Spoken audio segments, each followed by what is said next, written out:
नमस्कार। विश्वविद्यालय अनुदान आयोग यह आयोग भारत सरकार की एक संस्था है जिसके माध्यम से विभिन्न सरकारी अर्ध सरकारी विश्वविद्यालयों में फंडिंग की जाती है, यानी कि उसे पैसा दिया जाता है ताकि वह अपने विद्यालयों को संचालित किया जा सके। शिक्षक और विभिन्न प्रकार के जो गतिविधियां होती हैं अपने विश्वविद्यालय में उनको चला सके। दोस्तों 2012 में यह एक कानून लाया था, यूजीसी 2012 बिल। उस बिल में एससी और एसटी के साथ जो कॉलेजों में विश्वविद्यालयों में उनके साथ जो व्यवहार गलत किया जाता था उसके विरुद्ध में यह कानून लाया था और उस कानून में को बाध्यकारी नहीं बनाया था, परंतु 2026 का जो 13 जनवरी 2026 में यह कानून आया है विश्वविद्यालय अनुदान आयोग द्वारा, जिसको हम यूजीसी कहते हैं, उसने इस कानून को बाध्यकारी बना दिया।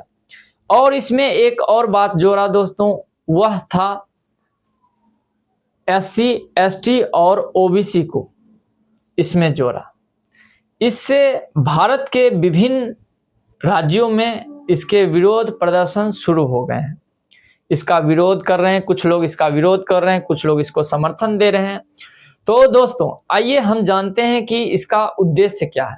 आखिर यह आयोग क्यों यह बिल लाया है, 13 जनवरी 2026 का यह बिल क्यों लाया है, इसका उद्देश्य क्या है। बिल का लाने का उद्देश्य है कि विश्वविद्यालयों कॉलेजों में भेदभाव मुक्त, जो भेदभाव हमारे कॉलेजों में होता है एससी एसटी वर्ग के साथ, ओबीसी वर्ग के साथ, चाहे दिव्यांग जो भी अल्पसंख्यक वर्ग के साथ, उनके साथ जो व्यवहार होता है, उनके साथ जो असमानता बरती जाती है, उनको जो भेदभाव होता है, उनके साथ दुर्व्यवहार होता है, इसको रोकने के लिए यह बिल लाई गई है।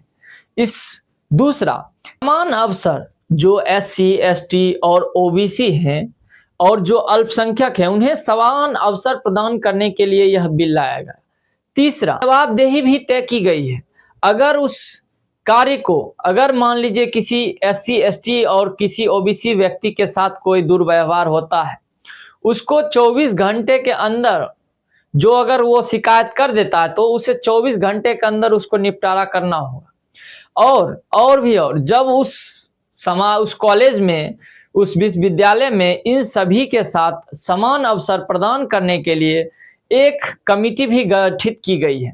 उस कमिटी के माध्यम से, उसमें जो 10 सदस्यीय कमिटी होगी जिसमें एससी एसटी ओबीसी और महिलाएं, दिव्यांग सभी को शामिल करके उस कमिटी के माध्यम से उस विश्वविद्यालय में इन सभी को वर्गों को बढ़ावा देने के लिए इसकी स्थापना करेगी। और यदि इन सभी को, अगर वह कॉलेज विश्वविद्यालय अगर इन सभी को समयबद्ध तरीके से लागू नहीं करती है तो उनके विरुद्ध दंडात्मक कार्रवाई की जाएगी, जैसे कि विश्वविद्यालय का फंड रोक सकती है, उस विश्वविद्यालय की मान्यता रद्द कर सकती है। तो यह इसका उद्देश्य है। इसमें जो विवाद मुख्यतः है सवर्ण वर्ण द्वारा जो इसका विरोध किया जाता है, आखिर क्यों विवाद इस बात पे है कि जो अगर मान लीजिए कोई झूठा शिकायत कर देता है तो उस झूठे शिकायत का कोई दंडात्मक अगर वो कार्रवाई भी नहीं हो सकती। उन्हें धारा 6 को हटा लिया गया है। अगर कोई व्यक्ति, मान लीजिए कोई ओबीसी लड़का किसी अन्य पर इल्जाम लगा देता है, अगर वो झूठा भी हुआ तो उसके विपरीत वह कोई प्रतिक्रिया नहीं कर सकता, मतलब उस बच्चे के खिलाफ कुछ नहीं होगा। प्रथम, यह विवाद का मुख्य कारण है। दूसरा यह कि अगर मान लीजिए कोई झूठी शिकायत करता है और अगर उसमें निष्पक्ष जांच नहीं हुआ, अगर निष्पक्ष जांच, उस समिति जो जांच समिति बैठेगी उसमें भी एससी एसटी ओबीसी और वर्ग ही ज्यादातर शामिल होगी, तो निष्पक्ष जांच की कैसे उम्मीद कर सकते हैं सवर्ण वर्ग। इस बात से मुख्यतः 2 मुख्य बात ये हो गए हैं इनके विरोध का। तीसरा, हम कॉलेजों में शिक्षा ग्रहण करने जाते हैं, हम वहाँ जातिगत भेदभाव के लिए नहीं जाते हैं। एससी एसटी ओबीसी इनके साथ हम लोग भेदभाव के लिए नहीं जाते। एक शैक्षणिक माहौल ना होकर एक योग्यता का आधार ना होकर हम लोग जातीयता भेदभाव के लिए अग्रसर हो रहे हैं। तीसरा सबसे प्रमुख मुद्दा यह है कि विरोध का यह मुद्दा मुख्य है।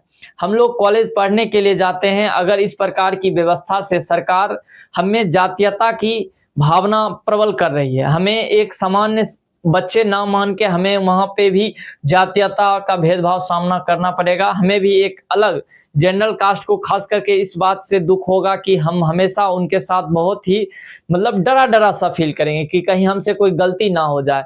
इस वजह से वो जनरल कास्ट वाले इस कानून का विरोध कर रहे हैं। तो